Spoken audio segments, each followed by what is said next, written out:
हजरत उमर जब नारा लगाते ना तो कैसे किस तरह कांपते। सफीर आते रूम के मिलने के लिए तो कहते जाओ उमर नफल पढ़ रहे हैं, टाइम कोई नहीं। एक दिन अंदर मीटिंग हो रही थी, हजरत उमर मीटिंग में बैठे थे। आपके बेटे मिलने आए अब्दुल्ला इब्ने उमर। अब्बा जी अंदर आ जाओ, फरमाया दरवाजे पे खड़ा हो, मैं जरूरी बात कर रहा हूं, अंदर ना आना। जनाब अब्दुल्ला इब्ने उमर कहते मैं दरवाजे पे खड़ा हो गया। थोड़ी देर गुजरी तो इमाम हुसैन भी आ गए। एक हदीस में, एक रवायत में इमाम हसन का लफ्ज भी है। इमाम हुसैन आए, आके अब्दुल्ला इब्ने उमर से कहने लगे उमर फारूक अंदर है? तो कहा वो अंदर तो है। तो कहा आप क्यों दरवाजे पे खड़े? कहने लगे अब्बा जी ने कहा है यहाँ इंतजार करो, मैं कोई जरूरी बात कर रहा हूँ, लेकिन शहजादे मेरे लिए कहा है, मेरे लिए आप जाना चाहे तो चले जाए। इमाम हुसैन कहने लगे अमीरुल मोमिनीन कोई बात कर रहे होंगे, मैं जोहर के वक्त मस्जिद में मिल लूंगा, जोहर का टाइम आएगा ना तो मैं मस्जिद में मिल लूंगा। ये कह के चले गए। हजरत उमर बाहर आए तो हजरत अब्दुल्ला इब्ने उमर से कहा कि कोई आया तो नहीं? अर्ज की हुजूर हुसैन इब्ने अली आए। हुसैन इब्ने अली। तो कहा अंदर क्यों नहीं भेजा?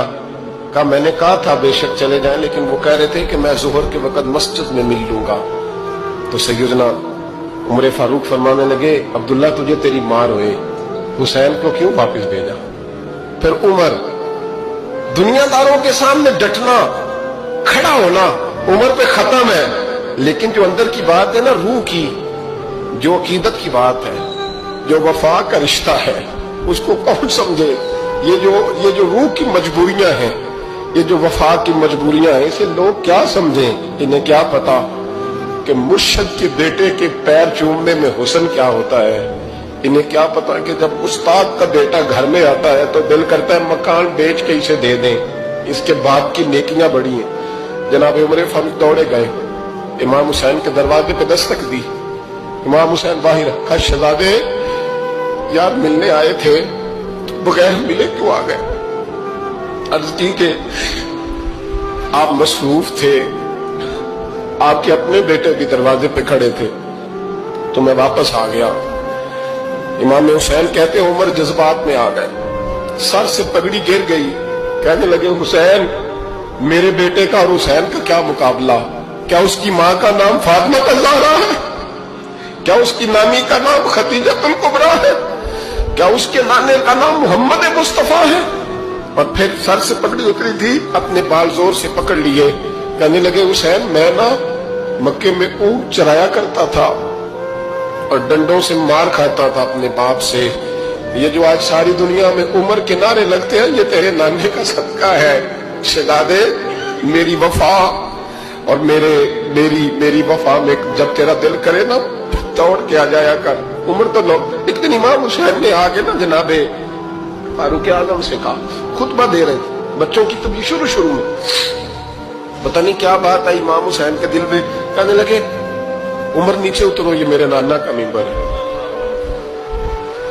तो हजरत सैयदना उमर सुनो, कभी मेरा भी बच्चा आ जाए तो मैं कहता हूं इसको पकड़ो यार, बच्चों को तो नहीं ना जुमों में मतलब जिक्र किया जाता, उतरना मेरे नाने का मिंबर है। जनाब उमर उतर के नीचे खड़े हो गए। तो कहा जाके अपने नाने के मिंबर पे बैठ। तो हजरत उमर रो पड़े, कहने लगे शहजादे मेरे नाने का मिंबर ही कोई नहीं है ही नहीं, ये मिंबर ये मुसल्ले ये तेरे नाने की शान है, मेरे नाने का कोई मिंबर नहीं, तेरे ही नाने का मिंबर है। थोड़ी देर खड़े रहे तो इमाम हुसैन कहने लगे अच्छा कोई नहीं आपके नाने का मिंबर का नहीं? का चलो फिर मेरे नाने के मिंबर पे बैठ जाओ, चलो खैर है, कोई नहीं आपके नाने का नहीं? तो कहा कोई नहीं फिर मेरे नाने के। जब हजरत उमर बैठे तो बड़ा शानदार जुमला का फरमाने लगे मैं मिंबर पर मर्जी से नहीं बैठा था, मुझे अबू बकर ने बिठाया था, और फिर हुसैन के कहने पे मैं उतरा हूं, अब मुझे हुसैन ने बिठाया है। अब किसी की जुर्रत है तो उमर को उतार के दिखाए, अब मैं हुसैन का तेरी नस्ल पाक में